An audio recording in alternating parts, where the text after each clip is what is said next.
Good morning. And we start the new week with the new idea, the new news.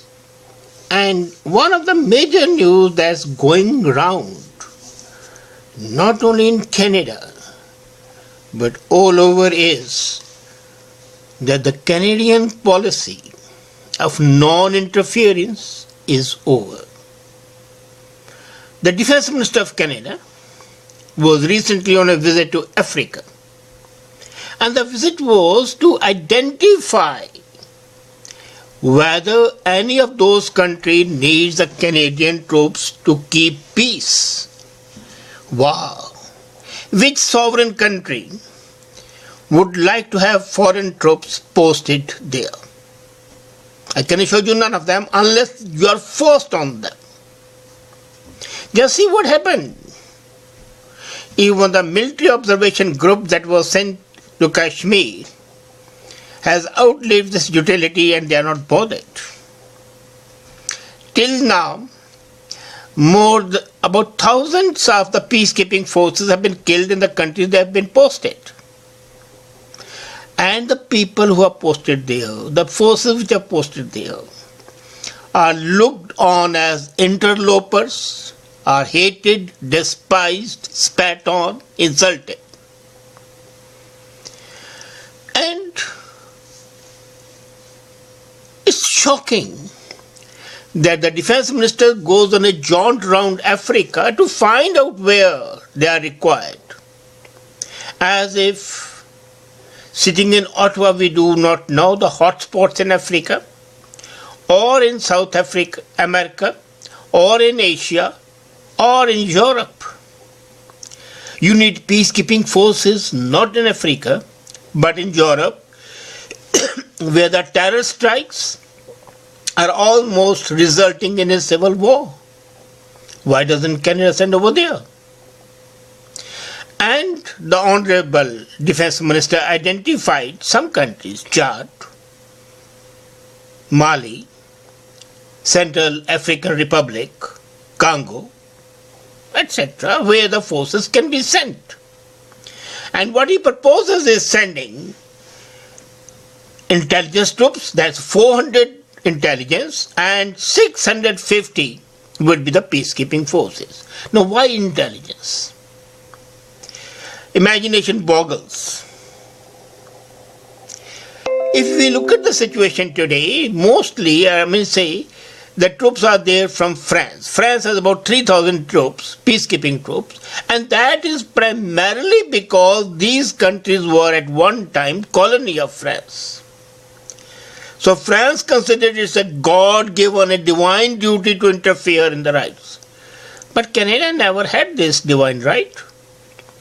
And Canada doesn't believe in that divine right to interfere in the affairs of others. If they ask for help, yes, it should be given. But they don't ask for help and yet you give it, is interfering in their sovereign internal matters, and it's absolutely unacceptable. The second point, the Defence Minister has made it very clear that there will be no vote in this, vote in the Parliament. Now, you don't incur such an expenditure, go in for such an action which can create an international repercussion not only today but for the future. And Africa is the continent of the future. And knowing any part and knowing any section of society over there can be very injurious to the interest of Canada. Suppose the parties which are opposing you come in power. They will naturally not take kindly to having good relations with you. So this action of the government in Ottawa, Liberal government, is absolutely harebrained. It reminds me of the stupidities committed earlier by two ministers, Alex Axworthy and Alan Rock. Those harebrained activities had a devastating effect on Canadian reputation. And this action of Harjit Sajjan is going to compound that effect.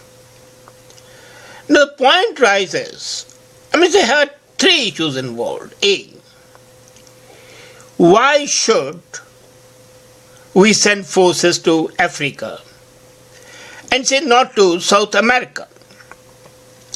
Colombia has today 26,000 people suffering in the war. And we have very great interest in Colombia because we have great investment in mining and in oil in that country. But we are not sending peacekeeping forces there. So why not send forces to Colombia instead of sending forces to Africa, where we have at present no investment to protect? Should the protection of our investment, our assets, not be of the prime concern? That's the first issue. The second issue is when the defense minister says there will be no vote, is that not a negation of the very concept of parliamentary democracy? After what is parliament for? Are the MPs only there to get their salaries, their perks and their pensions? Or are these MPs only to enjoy life and not participate and provide their expertise, whatever it is, before taking any action? Is consultation and discussion not an primary aspect of parliamentary democracy anywhere in the world? And the third most crucial, again which is a part of the parliamentary democracy, normally the ministers are generalists, they are not specialists. Harjit Sajjan is a capable officer. He has proven his worth as a detective and as an army officer, especially as an intelligence officer in Afghanistan. But the specialists and the experts in one subject develop a tunnel vision, while a generalist can take an overall view, a helicopter view, and synchronize his ideas with different aspects. A specialist, as I said earlier, has a tunnel vision, and other aspects are alien to his understanding and comprehension. And that is why through the world you will find, in a democratic setup, the head of a ministry is a generalist, not a specialist. It's good to have a great military strategist as chief of staff of defense services, but not as a defense minister. And here, Harjit is not even a strategist. He has been an intelligence and a fighting officer, which is great. But his place is in army, not in defense formulation, where defense is not only defense, but is also an integral part of the foreign affairs, of the international relations, of the trade. Because any action taken by the government has multiple reactions. It can impact your trade, it can impact your economy, it can impact your education structure, it can impact your international standing, it can destroy it or it can build it. And that's why you need, as a minister, a person who is able to take an overall view and then to create an integrated policy in the best interest of the country. Now coming to the fact that we have a defense minister who is quite competent as an army officer, but not as a defense minister.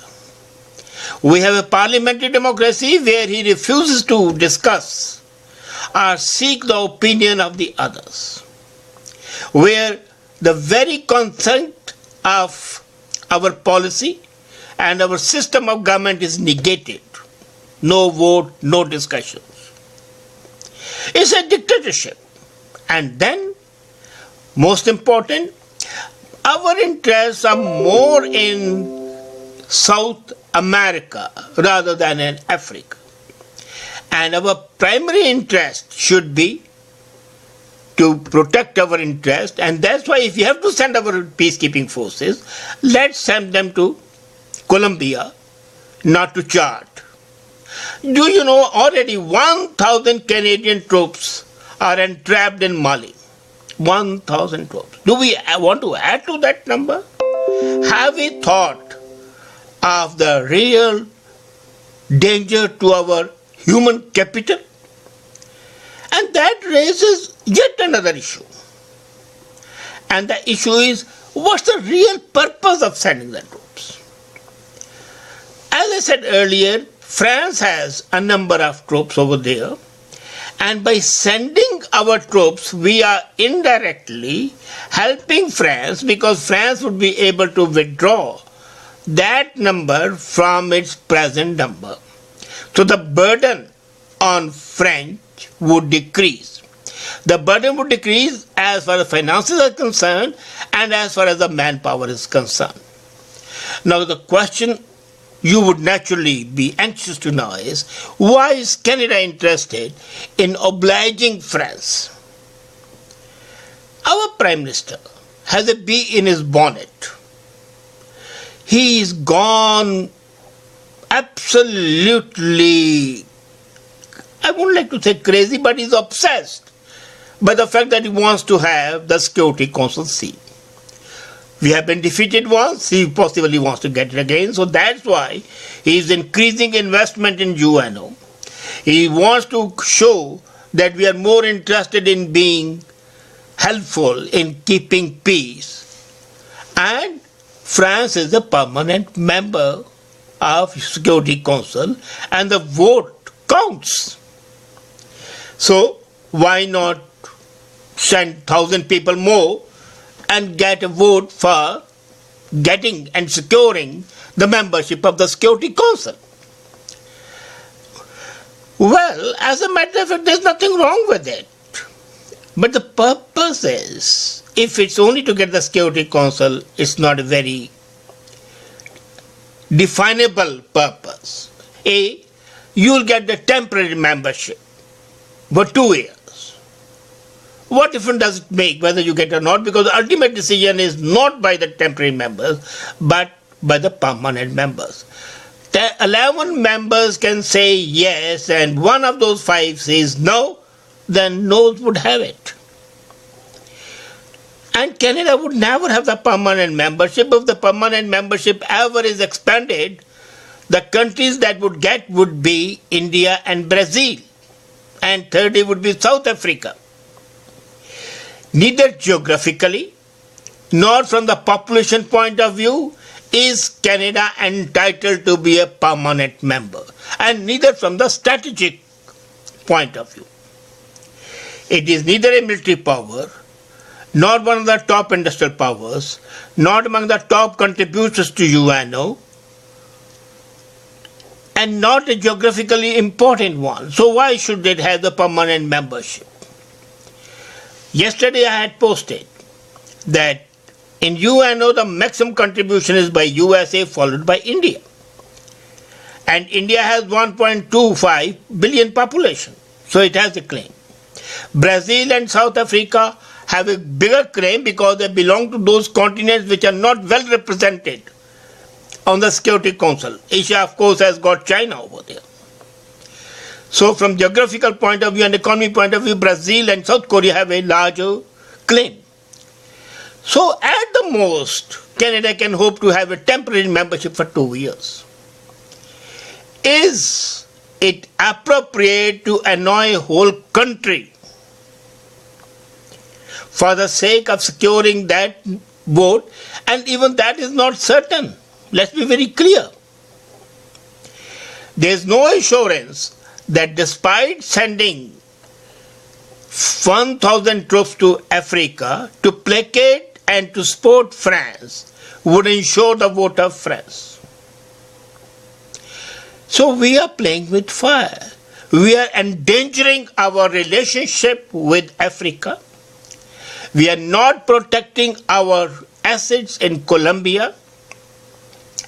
We are going to spend heavily on manpower and otherwise without any corresponding gain. This is a situation created by myopic vision. It's a situation created by arteriosclerosis of intellect of the powers that be. This is a situation created by narrow aims rather than vision. What we need is a vision. What this country needs is a vision. What this country needs is strengthening of democracy rather than weakening of the democracy, as the proposal of Harjit Sajjan recommends. We need discussion on each and every subject that is of importance to the nation and to the people today and tomorrow and thereafter. We need not an executive fiat that this would be done. We need action that is in the best interest of the country. And are we having that? The point is not whether it's justified or not. You can justify anything in politics, but the justification must be in the public interest, in the interest of the nation. That's the first. And the interest of the humanity comes along with that. Here we are interfering in the internal affairs of others, and we are going, say two people are quarreling in the house, fine, it's a family affair. Unless it results in violence, and even then, you are not the peacekeepers. You are not God-appointed cops to interfere in them. 80% of the global issues are today because of the wanton, undesirable, unacceptable interference in the affairs of others. Afghanistan was a country living happily, and we destroyed that. Libya and Iraq were the most stable countries in the Middle East, and today they are the worst. Let's not forget that each and every action has an equal and opposite reaction. And your action in the interference would sow the seeds of a reaction that would be extremely injurious to your reputation, to your economy, and to your very existence in those countries. Today you are taken as a goody-goody person, as a nice person. Tomorrow you will be treated as cousins of the dirty Americans. Do you want to be that? I'm sure Canadians would agree with me that they have a reputation and they'd like to maintain it. That they will not like to be counted as interfering busybodies. But are the people listening? Would the defense minister forego his decision? That has to be considered. And this requirement today, national requirement and international requirement, that the proposal be reconsidered and consigned in waste paper basket. We have to act before it's too late. Think about it. Thank you.